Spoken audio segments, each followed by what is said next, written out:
Jhargram, Musagram, Madhyamgram, Facebook, YouTube, Instagram, সকল বড়দের জানাই প্রণাম।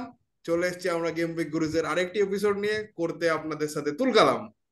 আজকের ভিডিওতে আমরা কথা বলবো গেম উইক 2 বা এফপিএল গেম উইক 2 এর রিভিউ করার একটা একটা অ্যানালিসিস ভিডিও নিয়ে এসেছি। আমার সাথে যথারীতি আপনারা জানেন সঙ্গে চলে এসেছে সন্দীপ এবং কিশোর। তো আর কিছু দেরি না করে শুরু করে দেওয়া যাক আমাদের ভিডিও।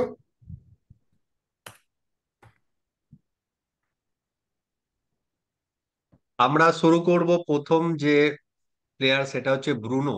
ব্রুনো, যার দাম হচ্ছে 8.5 মিলিয়ন পাউন্ড।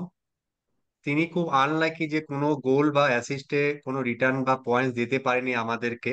বাট তিনি তিনটে চান্সেস ক্রিয়েট করেছে, তার মধ্যে একটা বিগ চান্স ক্রিয়েট করেছিল, এবং 0.85 expected goal in game week 2।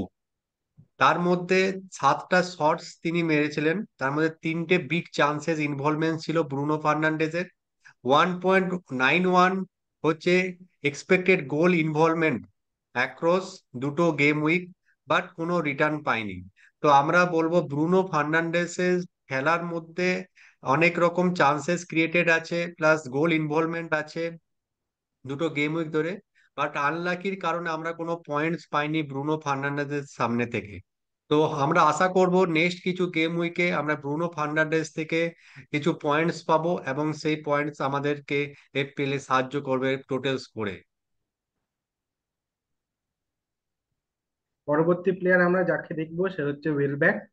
Welbeck ভালো খেলেছে প্রথম দুটো গেম উইকের মধ্যে, তিনটে শট নিয়েছে এবং তার যদি এক্সপেক্টেড গোল স্কোরিং পয়েন্ট দেখি সেটা 1.15, এবং দুটো চান্সও ক্রিয়েট করেছে ওয়েলব্যাক। টোটাল গোল করেছে এবং গোল করে উনি টোটাল 9 পয়েন্ট আমাদেরকে এনে দিয়েছে। ওয়েলব্যাকের প্রাইস 5.6, এবং ওয়েলব্যাক খুবই একজন ভালো প্রসপেক্ট পরের গেম উইকগুলির জন্য।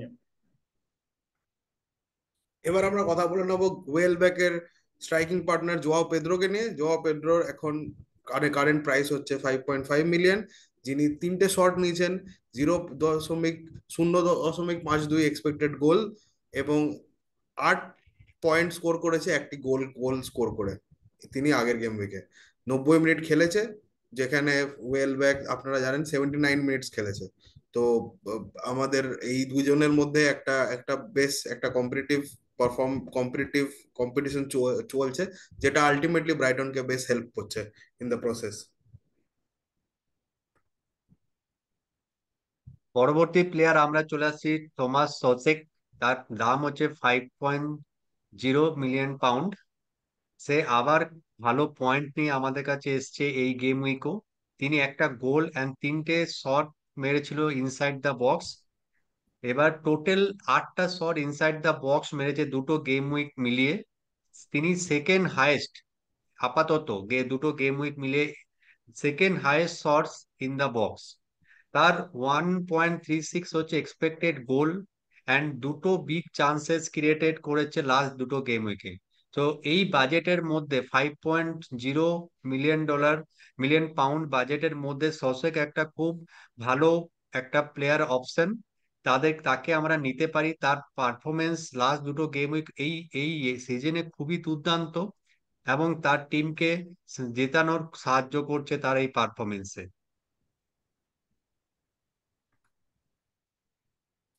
এরপরে চলে আসবো আমরা মাটেটা। মাটেটা 7 মিলিয়ন তার দাম, এবং 90 মিনিটসই ফিচার করছে গেমগুলিতে ক্রিস্টাল প্যালেসের হয়ে। তিনি লাস্ট গেমে একটি শট নিয়েছিলেন, একটা বিগ চান্স ক্রিয়েট করেছিলেন, এবং তার এক্সপেক্টেড গোল স্কোরিং পয়েন্ট হচ্ছে 0.39, এবং তার সাথে এক্সপেক্টেড অ্যাসিস্ট পয়েন্ট হচ্ছে 0.23। এবার আমরা দেখে নেবো ক্রিস্টাল প্যালেসের আরেক প্রতিশ্রুতিমান প্লেয়ার এবেরি এজেকে, যার 7.0 তার এখন প্রাইস, এবং সে এই এই গেম উইকেও সেরকম পয়েন্ট যদিও পায়নি, কিন্তু 5টা শট নিয়েছেন, একটা বড় বড় চান্স পেয়েছেন, এবং 0.62 তার এক্সপেক্টেড গোল, মানে একটা ম্যাচে হাফের বেশি চান্স আছে তার গোল গোল করার। 4টে চান্স তিনি ক্রিয়েট করেছেন, এবং ইন্টারেস্টিং বিষয়টা হচ্ছে যে এজে কিন্তু লিগের top with the number of shots taken. By 12টা শট উনি নিয়েছেন, এবং উনি জয়েন্টলি টপ করছেন এই প্রিমিয়ার লিগে over the last 2 game weeks with the number of shots taken. আমরা চলে আসছি পরবর্তী প্লেয়ার মুনিজ, যার দাম হচ্ছে 6.0 মিলিয়ন পাউন্ড। তিনি 7টা শটস নিয়েছে ইনসাইড দ্য বক্স, যেটা গেম উইক 2 এর মধ্যে সব থেকে হাইয়েস্ট। তো এটা হচ্ছে খুবই ভালো একটা পরিচয় মুনিজের পারফরমেন্সের। কিন্তু জিরো সেরকম বিগ চান্সেস তিনি ক্রিয়েট করতে পারেননি। সেখানে তার গোল, এক্সপেক্টেড গোল হচ্ছে 0.58%, মানে একটা ওই ম্যাচের মধ্যে তার হাফেরও বেশি পার্সেন্টেজ, এক্সপেক্টেড পার্সেন্টেজ ছিল গোল করার। বাট সেখানেও সেরকম ক্রিয়েটেড বা চান্স ক্রিয়েট করতে পারেনি। বাট প্রচুর প্রচুর শর্টস, ভালো ভালো শর্টস তিনি দেখিয়েছেন। ভালো ভালো শর্টস তিনি inside the box and outside the বক্সও নিয়েছেন।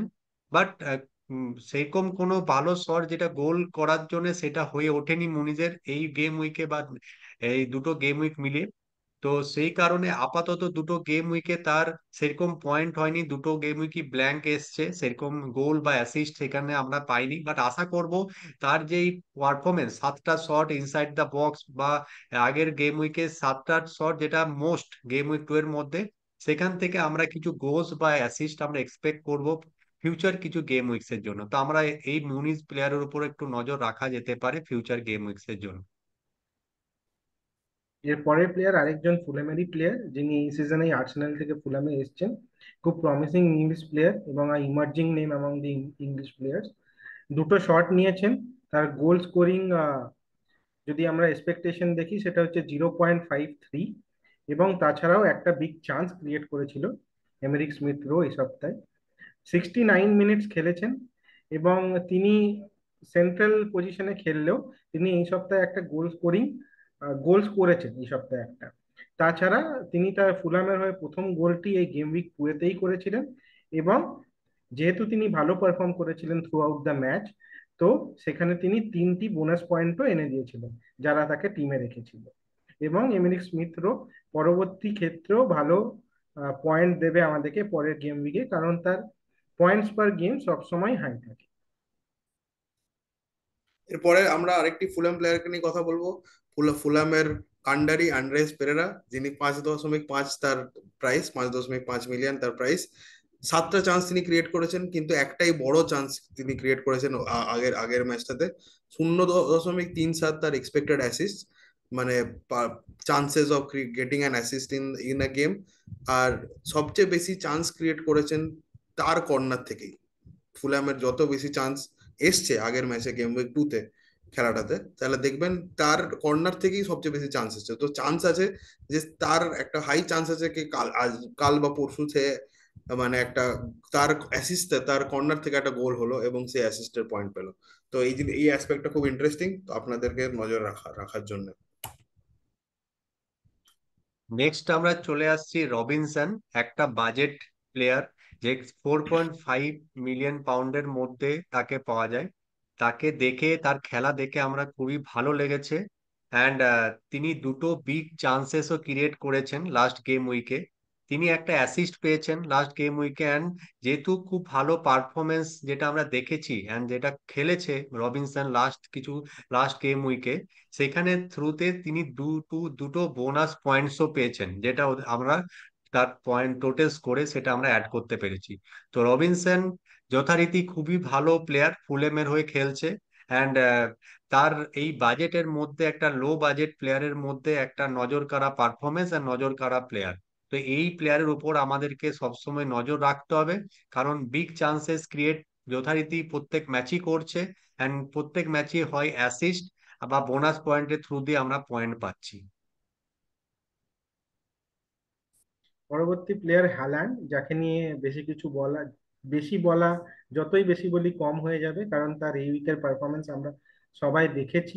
তাকে প্রচুর এফপিএল ম্যানেজার এই সপ্তাহে এই ট্রিপল ক্যাপ্টেন হিসাবে চুজ করে নিয়েছিল, এবং যথারীতি তাদের এক্সপেকটেশন অনুযায়ী তিনি 3টে গোল করে হ্যাট্রিক করে তাদের এক্সপেকটেশনের উপর ভরসা দিয়েছেন আবার। এবং আমাদের হ্যালান্ডের আমরা যদি গোল স্কোরিং পয়েন্টস দেখি পার ম্যাচ, সেটা হচ্ছে 1.79, যেটা দুয়ের কাছাকাছি। 1.5-এর উপর মানে আমরা দুয়ের কাছাকাছি এক্সপেক্ট করতে পারি। এবং হ্যালান্ড এমনই একটা প্লেয়ার যার কাছ থেকে আমরা প্রতিটা ম্যাচেই গোল এক্সপেক্ট করে থাকি। আর তাছাড়াও তিনি 7টি টোটাল শট নিয়েছেন এবং 3টে বিগ তার মানে চান্সেস ক্রিয়েট করেছেন এই কটি গেম, দুটি গেম উইকের মধ্যেই। এবং তিনি এখন তার মানে লিগের টপ স্কোরার হালান্ড। অবশ্যই হ্যালান্ডকে নিয়ে কথা বললে বলতে হবে বেলজিয়ান ক্যাপ্টেন কেভিন ডে ব্রুনেকে নিয়ে, যার এখন আপাতত দাম 9.6 মিলিয়ন হয়ে হয়ে গেছে। তিনি তিনি একটা একটা একটা শট আগের খেলাতে পোস্টে মেরেছেন, এবং 1.46 তার এক্সপেক্টেড গোল, মানে যেটা সন্দীপ একটু এক্সপ্লেন করছিল, যে প্রায় চান্স আছে কি একটা ম্যাচে তিনি যখন খেলছেন তার চান্স আছে কি প্রায় একটা গোল করার চান্স ভালো রকম আছে। 3টে বড় চান্স ক্রিয়েট করেছেন তিনি গেমটাতে, এবং 4টে চান্স ক্রিয়েট করেছেন ম্যাচটা। তিনি গেম উইক 2 তিনি গোল আর অ্যাসিস্ট দুটোই করেছেন, টোটাল ওভারঅল 12 পয়েন্ট নিয়েছেন। তো এবারে দেখতে হবে যে এই বছর যেহেতু চ্যাম্পিয়ন্স লিগের ফরম্যাটটা একটু ইলংগেটেড, চ্যাম্পিয়ন্স লিগ শুরু হয়ে যাচ্ছে, কেভিন ডে ব্রুনে কতগুলো গেম পায় সেটা মানে বা ওকে পেপ কিভাবে ভাবে ইউজ করে, সেটা একটা খুব ইন্টারেস্টিং বিষয় হবে দেখার।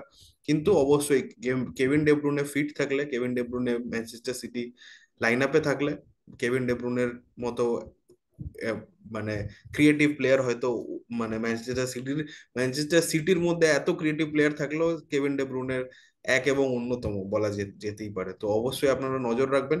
তবে আপনারা কি সত্যি 9.5 মিলিয়ন বা 9.6 মিলিয়ন দিয়ে এখন একটা প্লেয়ারকে নেবেন যে একটা রোটেশনের চান্স তার উপরে থাকবে? এটা এটা এটা আপনাদের বিবেচনা করতে হবে। নেক্সট চলে আসছে আমার আরেকটা প্লেয়ার, নটিংহাম ফরেস্টের ক্রিস উড, যার দাম হচ্ছে 6.1 মিলিয়ন পাউন্ড। তিনি খুবই আনলাকি যে কোনো রিটার্ন দিতে পারেনি সেরকম পয়েন্টস এর খাতায়, কারণ তিনি দুটো বিগ চান্সেস নিয়েছেন এন্ড একটা বিগ চান্স ক্রিয়েটও করেছিলেন, বাট সেরকম পয়েন্ট আসেনি। বাট আশা করব আমরা ফিউচার কিছু গেম উইকসে ক্রিস উডের কাছ থেকে আমরা কিছু পয়েন্টস, কারণ তিনি বিগ চান্সেস, বড় বড় চান্সেস নিচ্ছেন এমন ক্রিয়েটও করছেন তার টিমের জন্য। তো আশা করছি অ্যাসিস্টের থ্রু দিয়ে বা গোলের থ্রু দিয়ে আমরা ক্রিস উডের থেকে কিছু পয়েন্ট পাবো। বাট এখানে একটা প্রবলেম হচ্ছে ক্রিস উডের দাম হচ্ছে 6.1 মিলিয়ন পাউন্ড। তো বাট এই রেঞ্জে আরো অনেক প্লেয়ার আছে, এই রেঞ্জের প্লেয়ারের প্রাইসের ব্র্যাকেটে আমরা অনেক প্লেয়ার্স আছে, সেখানে আপনাদেরকে বিবেচনা করে দেখতে হবে যে এই প্লেয়ারের পারফরমেন্স বা এই প্লেয়ারের যে পয়েন্ট সেটা কি আপনার টোটাল স্কোরে বা আপনার টিমে কি সেই ইম্পর্টেন্স দিচ্ছে, সেইটা আপনারা নিজেরা বিবেচনা করে সেই মতো আপনারা টিমে যোগ দেবেন। এরপরে আমরা যাকে দেখব তিনি আমাদের Asian legend, south Korean footballer Son Min Heung. এবং তিনি যথারীতি যেরকম প্রতিটা সিজনেই ভালো পারফর্ম করে থাকে, গেম উইক 2-এও একটা আউটস্ট্যান্ডিং পারফর্ম করেছে। একজন মিডফিল্ডার হিসাবে 2টি গোল স্কোর করেছে এই ম্যাচে। যদিও তার কাছ থেকে অ্যাসিস্ট আসেনি, কিন্তু বাকি খেলাগুলোতে আমরা তার থেকে অনেক অ্যাসিস্টও এক্সপেক্ট করি। যদি আমরা দেখি তাহলে তিনি দুটো শটস নিয়েছে ইন বক্সে এবং দুটোই গোলে কনভার্ট হয়েছে। তাছাড়া দুটো বিগ চান্স ক্রিয়েট করেছে। গোল স্কোরিং যদি এক্সপেক্টেড পয়েন্ট বলি সেটা 1.14, যেটা আশা করতে পারি যে আমরা সন প্রতিটা ম্যাচেই একটা করে আমাদেরকে গোল দেবে। এবং সেই জন্যই এফপিএল ম্যানেজাররা সনকে নিজেদের স্কোয়াডে নেওয়ার কথা ভাবতে পারে। আমি যেমন আগেও বললাম 2টি গোল স্কোর করেছেন এবং পরবর্তী ম্যাচেও তার গোল স্কোরিং চান্স আছে। আর ম্যাডিসন মোস্টলি এদের সমস্ত কর্নার আর সেট পিস গুলো নিচ্ছিল ম্যাচটায়।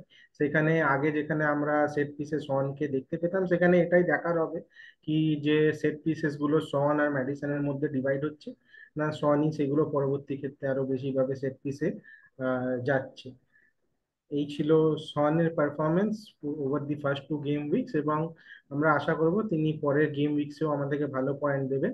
কিন্তু সনের যেই প্রাইস 10 মিলিয়ন, সেই প্রাইসটা অনেকটাই হাই এবং সেই রেঞ্জে আমরা অনেক ভালো ভালো প্লেয়ার এবং অল্টারনেটিভসও পেতে পারি। এবং সনের ফিক্সচারটা পরে খেলা হচ্ছে নিউ ক্যাসেলের সাথে, যেটা খুব একটা ইজি ফিক্সচার হবে না। তো সেখানে আমরা দেখতে চাই যে সন কিরকম পারফর্ম করছে এবং পরবর্তী ক্ষেত্রে আমরা তাকে টিমে নেব কিনা সেটা আপনাদেরকে বিচার বিবেচনা করে দেখতে হতে পারে। এরপরে আমাদের কথা বলতে হবে মর্গান রজার্সকে নিয়ে, ইংল্যান্ডের নতুন ইয়াং ফুটবলার মর্গান রজার্স, যে ইতিমধ্যেই যথেষ্ট নজর কেড়েছে তার পারফরমেন্স দিয়ে। দুটো চান্স তিনি ক্রিয়েট করেছিলেন গেম উইক 2-তে, এবং 0.21 তার এক্সপেক্টেড গোল ইনভলভমেন্ট। তো বোঝাই যাচ্ছে তিনি অনেক সেন্ট্রালি খেলছেন, এবং তার থেকে এখনো অবধি সেরকম পয়েন্ট না এলেও আপনারা যেহেতু একটা বাজেট মিডফিল্ডার, আপনাদেরকে এখন স্কোয়াডে যদি বড় বড় নামদের রাখতে হয়, তো কোথাও একটা একটা অ্যাডজাস্টমেন্ট তো করতে হবে কম দামি একটু বাজেট প্লেয়ার্সদের। তো মর্গান রজার্স খুব ভালো পিক হতে পারে ইন দ্যাট রিগার্ডস। তো আমরা আশা করতে পারি যে আগামী গেম উইকে মর্গান রজার্স হয়তো সলিড রিটার্নসও দেবে in terms of attacking Returns, এবং সে হয়তো গোল বা অ্যাসিস্ট কিছু করে দেখাতেই পারে। তো আগামী দিনে দেখা যাবে সেটা। কিন্তু আপাতত আমাদের মনে হয় কি আপনারা একটু কার্ভের এগিয়ে থাকার জন্য মর্গান রজার্সের উপর ফাটকা খেলতেই পারেন। নেক্সট আমরা চলে আসছি আলেকজান্ডার ইসাক, নিউক্যাসলের কুশলী প্লেয়ার। তিনি 5টা শট বক্সের মধ্যে থেকে নিয়েছেন, একটা বিগ চান্স নিয়েছেন, অ্যান্ড তার 0.26 হচ্ছে এক্সপেক্টেড গোল। কিন্তু আমরা ইসাকের থেকে লাস্ট দুটো গেম উইকে সেরকম পয়েন্ট কিছু পাইনি যে এক্সপেক্টেড আমাদের ছিল। আমাদের সিজন শুরু হওয়ার আগে যে আগের বারের সিজনে যেভাবে ইসাক এন্ড করেছিল নিউক্যাসলের হয়ে যে পারফরমেন্স দিয়ে, তো সেই এক্সপেকটেশনটা আমাদের সবারই মধ্যেই ছিল ইসাকের থেকে। বাট আপাতত দুটো গেম উইকই হয়েছে, তো তার খেলার কিছু ভালো ঝলক আমরা দেখতে পেয়েছি, বাট সেরকম কিছু পয়েন্ট বা সেরকম গোল বা অ্যাসিস্ট তিনি করতে পারেননি। তো সেই সেই কারণে দুটো গেম উইকই ব্ল্যাঙ্ক, সেরকম স্কোর দিতে পারেনি আমাদেরকে। বাট আশা করছি যেহেতু নিউক্যাসলের খেলা আস্তে আস্তে আরো ভালো হবে, অ্যান্ড ইসাকের খেলা আরো আমরা ভালো দেখতে পাবো, তার ম্যাজিকটা আবার আমরা দেখতে পাবো মাঠের মধ্যে, অ্যান্ড তার ম্যাজিকের থ্রু দিয়ে আমরা আরো কিছু পয়েন্ট আশা করব সামনের কিছু গেম উইকসে। পরের প্লেয়ারটা যিনি এই বছর খুবই নজর কাটছেন সবাইকার, 24 বছরের ফুটবলার সেমেনিও। তিনি ঘানার একজন ন্যাশনাল ফুটবলার এবং তিনি প্রথম দুটো গেম উইকে খুবই নজর কাড়া একটা পারফরমেন্স আমাদের কাছে তুলে ধরেছে, যেখানে তিনি নিউক্যাসলের মতন একটা বড় টিমের সাথে একটা ভালো অ্যাসিস্ট দিয়েছেন এবং নটিংহাম ফরেস্টের সাথে ম্যাচটিতে তিনি একটি গোলও করেছেন। আমরা যদি তার শটস দেখি, তিনি 7টা শট নিয়েছিল সেমে, এবং তার এক্সপেক্টেড গোল স্কোরিং পয়েন্ট হচ্ছে 0.27 over the next few weeks. কারণটা হচ্ছে যদি আমরা তার ফিক্সচার্স গুলো দেখি, পরবর্তী খেলাটা যদিও one of the easy teams, easy বলা যায় না, কিন্তু এই সিজনে যাদের পারফরমেন্স খুব একটা ভালো ছিল না তাদের সাথে এভারটনের সাথে খেলা আছে, যারা অনেক কটাই যাদের এগেনস্টে গোল স্কোরিং চান্সেস ক্রিয়েট করেছে অপোনেন্টরা। সেখানে আমরা সেমিনিওর থেকে একটা ভালো পারফরমেন্স এক্সপেক্ট করতেই পারি, কিন্তু তার পরবর্তী দুটি খেলা একটু টাফ ফিকচার, তো সেই জন্য তার গোল স্কোরিং এক্সপেক্টেড পয়েন্টটা কম হলে আমরা আশা করতে পারি তিনি পয়েন্ট দেবেন, কারণ তিনি নিউক্যাসলের সাথে মতন একটা বড় টিমের সাথেও ভালো পারফরমেন্স নিজে তুলে ধরেছিলেন। তাছাড়া তার যদি আমরা গোল ইনভলভমেন্ট দেখি, পার গোল ইনভলভমেন্ট হচ্ছে 1.96। তিনি টোটাল 12টি শট নিয়েছিলেন, যেটা এই ইপিএল এ এখন অব্দি highest number of shots taken, এবং তিনি হাইয়েস্ট শটস টেকেনের মধ্যে জয়েন্ট আছেন আপাতত। তার 12টা শটস টোটাল তিনি নিয়েছেন এখন অব্দি। এই ছিল তার মানে সেমেনোর এখন অব্দি পারফরমেন্স, এবং আমরা আশা করব তিনি তার ভালো পারফরমেন্স তুলে ধরবেন, এবং আমরা যে 0.27 এক্সপেক্টেড গোল স্কোরিং পয়েন্টটা দেখছি এটা হয়তো আরো বাড়বে। এবার কথা বলতে হবে চেলসির লাস্ট গেম উইকের তারকা ফুটবলার ননি ম্যাডওয়েকেনকে নিয়ে। তিনি 3টে গোল স্কোর করেছেন, দুটো বোনাস পয়েন্ট দিয়েছেন, এবং তার সাথে 6টা শট নিয়েছিলেন। তার পারফরমেন্স মানে চেলসির মানে সিটি গেমটার পরেও আমরা ডিসকাস করছিলাম যে সিটি কোনো ওপেন চান্সেস ক্রিয়েট করেনি চেলসির এগেনস্টে, কিন্তু তাও চেলসি ম্যাচটা হেরেছিল, এবং কনসিডারেবলি হেরেছিল 2-0 বলে। আমরা আমরা ম্যাচটা হারি। কিন্তু ইম্পর্টেন্ট জিনিসটা হচ্ছে যে পরের ম্যাচটা যেখানে যেখানে দরকার ছিল একটা টার্ন অ্যারাউন্ডের, উলফের সাথে অনেক এফপিএল পণ্ডিতরা চেলসিকে অ্যাকচুয়ালি সেকেন্ড ফেভারিট বলছিল, সেখানে চেলসি নিজের নিজের নামের প্রতি সুবিচার করে 6টা গোল করেছে। এবং আপনারা জানেন তার মধ্যে অবশ্যই Madueke has been the has been the cherry on the top. Next player আমরা চলে আসছি, যখন মাদুইকের কথা হয়েছে, তার মাদুইকের সঙ্গী হচ্ছে পালমের। তারও দুর্দান্ত পারফরমেন্স ছিল আগের গেম উইকে ইপসিচ টাউনের সাথে। ইনি পালমার ইপসিচ টাউনের সাথে নাম্বার 10 হিসেবে খেলেছেন। তিনি একটা গোল করেছেন এবং 3টে গোল অ্যাসিস্ট করেছেন। সো টোটাল পয়েন্ট ফেচ করেছে 17 পয়েন্টস, যেটা আমরা অলরেডি এক্সপেক্টেড ছিল। আগের বারের সিজনে যে পারফরমেন্সটা পালমার দিয়েছিল, সেটা আমরা আম, সেই 17 পয়েন্ট দিয়ে আবার ফার্স্ট গেম উইকে হয়তো সেইভাবে পয়েন্ট দিতে পারেনি পালমার, বাট তার সেই যে ঝলকটা আমরা আগের সিজনে দেখেছিলাম, সেই ঝলকটা উনি উলসের সাথে 17 পয়েন্টস দিয়ে দেখিয়ে দিয়েছেন কেন আমরা পালমারকে এত বেশি হাই রেট করি। তার তিনি 5টা শটস নিয়েছিলেন, একটা বিগ চান্স ক্রিয়েট করেছিলেন, এন্ড 4টে বিগ চান্স ক্রিয়েট করেছিলেন, আর একটা বিগ চান্স ছিল তার কাছে। তার টোটাল গোল এক্সপেক্টেড গোল ইনভলভমেন্ট 0.82, মানে বলা যায় প্রত্যেকটা গোলের মধ্যে ইনভলভমেন্ট পালমারের প্রত্যেকটা গোলের মধ্যেই আছে। চেলসি যে 6টা গোল করেছিল, তার মধ্যে প্রত্যেকটা গোলের মধ্যে কিছু না কিছু ভাবে ইনভলভমেন্ট পালমারে ছিল। তিনি একটা গোল তো করেছেনই, প্লাস 3টে গোল তিনি অ্যাসিস্ট করেছেন। তো এই পারফরমেন্স আমরা অলরেডি এক্সপেক্টেড ছিল পালমারের কাছ থেকে, আর সেই পালমার সেই খেলাটা দেখিয়ে দিয়েছে উলসের সাথে। সো আমরা পালমারকে নিয়ে, পালমারের যে দাম 10.5 মিলিয়ন পাউন্ড, তো আমরা পালমারের পারফরমেন্সও দেখেছি, বাট পালমারের এই প্রাইস রেঞ্জে কিন্তু আরো অনেক দুর্দান্ত প্লেয়ার আছে, যেমন সাকা, সন। তো আপনারা এই পালমারকে কি আপনাদের টিমে এই মুহূর্তে নেবেন? কিন্তু যদি নেন, তার কিন্তু প্রাইস কিন্তু অনেকটাই হাই, 10.5। সেই জিনিসটাকে আপনাদেরকে একটু ভাবনা চিন্তা করে পরের গেম উইকের জন্য আপনারা টিমে নিতেও পারেন, আবার সেটাকে একটু বিবেচনাও করতে পারেন আরো যে প্লেয়ার আছে তাদের কম্পারিজনে। তো Palmer no doubt is a very big prospect for Chelsea, and তার পারফরমেন্স দিয়ে দেখিয়ে দিয়েছে। আশা করব ফিউচার গেম উইকসও সেই পারফরমেন্স দিয়ে চেলসিকে জেতাতে সাহায্য করবে।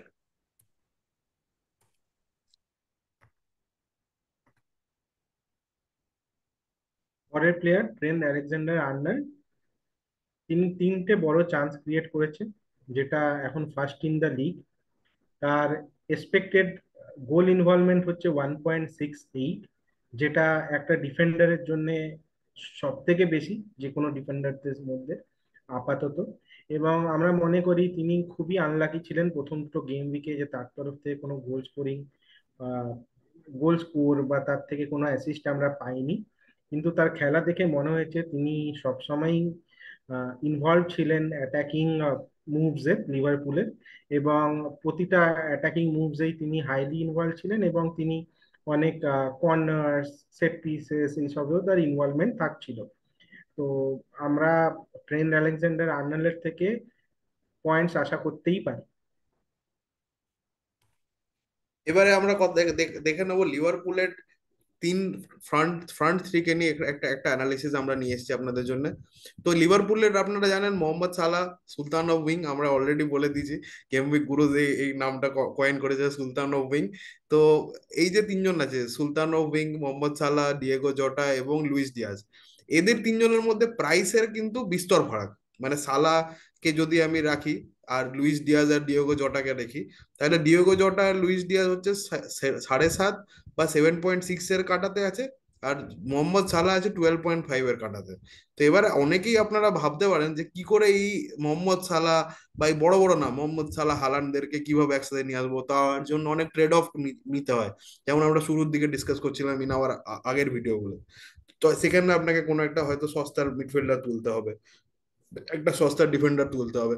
কিন্তু এই যে ট্রেড অফটা কতটা কতটা মানে এফেক্টিভ, সেটা একটা অ্যানালিসিস নিয়ে এসেছি। যদি আমরা দেখি লাস্ট দুটো গেম উইকে শর্টস ইন দ্য বক্স, যদি সালা যে প্রিমিয়াম সে 7টা নিয়ে থাকে, ডিয়েগো জটা আর ডিয়াজও কিন্তু পিছন নেই। ডিয়েগো জটা যথাক্রমে 7টা এবং 5টা শট নিয়েছে। বিগ চান্সেস যদি দেখেন তাহলে এখানে তো কোনো ডিফারেন্সই নেই, 3-3-2, মানে সালা 3টে, জটা 3টে এবং ডিয়াজ দুটো। এক্সপেক্টেড গোলস যদি দেখি, এক্সপেক্টেড গোলে মোহাম্মদ সালা যেরকম আছে 1.21-এ, সেরকম ডিয়েগো জটা এবং লুইস ডিয়াজ মোহাম্মদ সালাহ থেকে একটু এগিয়েই আছে, 1.54 এবং 1.33। চান্সেস ক্রিয়েটেড যদি দেখি তাহলে দেখা যাবে সালাহ জটা থেকে অনেকটা এগিয়ে গেছে লুইস ডিয়াজ, এবং এক্সপেক্টেড অ্যাসিস্টেও সালাহ জটা লুইস ডিয়াজের মধ্যে খুব বেশি ফারাক যে আছে এটাও নেই। এফপিএল পয়েন্ট অবশ্যই সালাহ এখন অব্দি সবচেয়ে উপরে আছে, নিজের প্রিমিয়াম প্রাইস ট্যাগকে তিনি এখনো অব্দি জাস্টিফাই করে রেখেছেন, 24 পয়েন্ট স্কোর করেছেন এখন অব্দি দুটো গেম উইকে। এবং জোটা এবং লুইস ডিয়াজ, জোটা যেহেতু প্রথম গেম উইকে যথেষ্ট নজর কেড়েছিল 14 পয়েন্ট নিয়ে, সেরকমই লুইস ডিয়াজ কিন্তু সেকেন্ড গেম উইকে 17 পয়েন্ট নিয়ে ও নিজের নিজের ক্রিটিক্সদেরকে চুপ করিয়ে দিয়েছে। তো আমি যদি এখানে একটা ওপেন কোয়েশ্চেন করি সন্দীপ আর কিশোরকে, এই তিনজনের মধ্যে মানে who will be your pick, Kishore?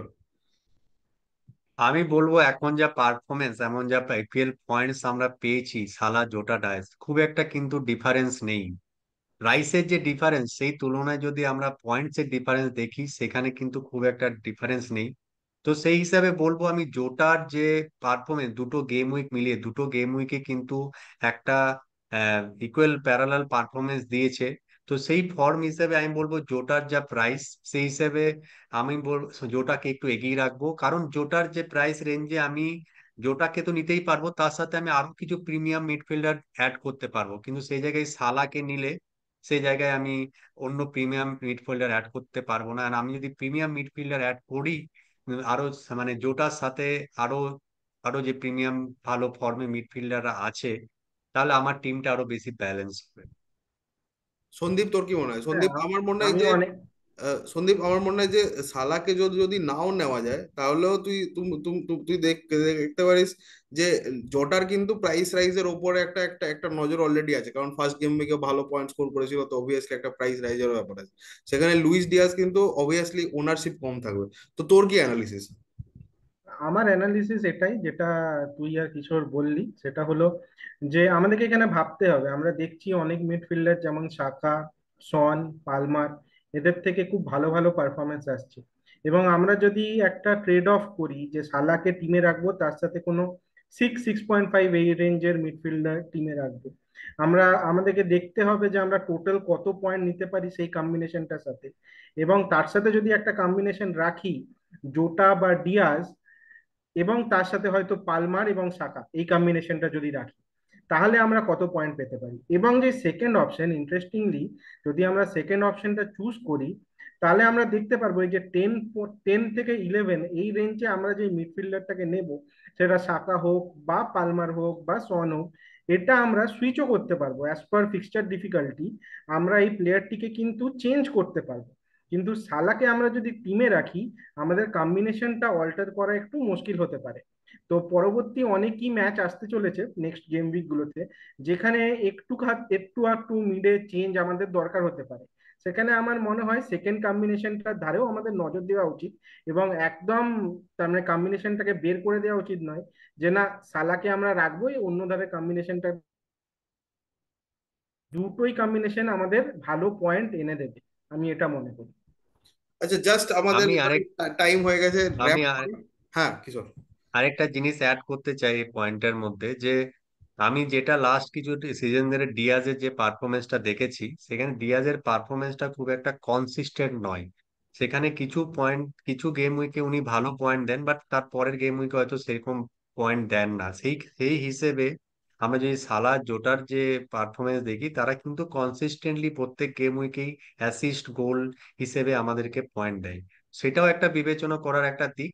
But এটা আমরা দর্শক বন্ধুদের কাছে ছেড়ে দেবো, তাদের বিবেচনা করে কোন প্লেয়ার কি কম্বিনেশন যেটা নেবে, and তাদের টিমে কোনটা ব্যালেন্স করবে তাদের টিম। তো দর্শক বন্ধুরা, আপনারা দেখলেন কিশোরের পিক অবশ্যই জটা, এবং সন্দীপের পিক, সন্দীপ একটা খুব সুন্দর অ্যানালিসিস দিয়েছে, যেখানে ও জটা ডিয়াজকে নিয়ে আরেকটা সুন্দরভাবে 10 মিলিয়ন, 10.5 মিলিয়নের অন্যান্য প্রিমিয়াম মিডফিল্ডার দিকে তাকাতে বলেছে। তো একটা একটা ইন্টারেস্টিং একটা ডিসকাশন হলো আমাদের আমাদের এই এই এপিসোডে। অবশ্যই আমি শেষ করবার আগে সন্দীপকে জিজ্ঞেস করবো, গেম উইক 2 যেটা পেরোলো, সেটা নিয়ে 2 লাইন বা 3 লাইনে একটা সামারাইজ যদি করতে পারিস। গেম উইক গেম উইক 2 তে দেখার মতন খেলা ছিল ম্যানচেস্টার ইউনাইটেড ব্রাইটন। পেড্রো লাস্টের ধারে গোল করে ম্যাচটি খুব সুন্দর বার করে নিয়ে এলো। লিভারপুলের তরফ থেকেও লিভারপুল এবং চেলসি দুজনকারই নতুন ম্যানেজার, প্রথম খেলাটা মারেস্কার যদিও তার গুরুর সাথে ছিল গর্দিয়ালা, সেখানেও তারা ভালো খেলেছিল, কিন্তু রেজাল্টটা আমরা যদি দেখি 2-0, হয়তো যারা খেলাটা দেখেনি তাদের মনে হতে পারে যে চেলসি খুব ফার অ্যাওয়ে ছিল ফ্রম দি গেম। বাট খেলাটা ব্যালেন্সই হয়েছিল, দুটো গোল করেছিল ম্যান সিটি। কিন্তু সেকেন্ড গেম উইকে মারেস্কার টিমের পারফরমেন্সকে আমাদেরকে প্রশংসা করতেই হবে। 6টি গোল এসছে, এবং আমরা নতুন প্রতিভাও দেখেছি চেলসির মধ্যে, যেটা মাদাওকে 3টে গোল স্কোর করেছে, পালমার 17 পয়েন্ট দিয়েছে, এবং তাদের মিডের কম্বিনেশনে এনকুনকুর মতন একটা প্লেয়ার চান্স পাবে কিনা সেখানেও একটা ব্যাপার আসছে। তো খুবই ভালো একটা মিডের কম্বিনেশন আছে চেলসির কাছে। তাছাড়া লিভারপুলের আর্নে সল্টও যেমন একটা সেটেল টিম পেয়েছে, সেটেল টিমটাকে নিয়ে প্রথম দুটো ম্যাচ সুন্দর 6টি পয়েন্ট এনে দিয়েছে লিভারপুলের কাছে। ম্যানেজারদের পারফরমেন্সের ধারেও আমি নজর ঘোরালাম, কারণ আমরা এখানে খালি প্লেয়ারদের নিয়েই কথা বললাম, ম্যানেজার নিয়েও কথা বলা দরকার। এবং আমার আরেকটা জিনিস মনে হয়, ম্যানচেস্টার ইউনাইটেডের ম্যানেজার এরিক টেন হ্যাগ, তাকে তার কম্বিনেশন নিয়ে বিচার বিবেচনা করা উচিত। কারণ তিনি ব্রুনোকে অ্যাজ এ ফরওয়ার্ড খেলাচ্ছে, কিন্তু সে আসলে একটি মিডফিল্ডার, এবং তিনি অলরেডি ইনভেস্টমেন্ট করেছে এই সিজনে। জার্কজি, যিনি অলরেডি একটি ম্যাচে 5-6 মিনিট খেলে একটি গোল করেছে, তাকে আরো মিনিটস তার দেওয়া উচিত। এই ছিল আমার তরফ থেকে ছোট্ট 2 মিনিটের একটা like parting thoughts about the game week. আচ্ছা, এবারে কিশোরকে আমি জিজ্ঞেস করবো, কিশোর যদি আমাকে দেখতে হয় যে গেম উইক 2 আর 1-এর পরিপ্রেক্ষিতে কোন 2-3টে ডিফেন্স যাদের যাদের সলিড মনে হয়েছে এখন অব্দি?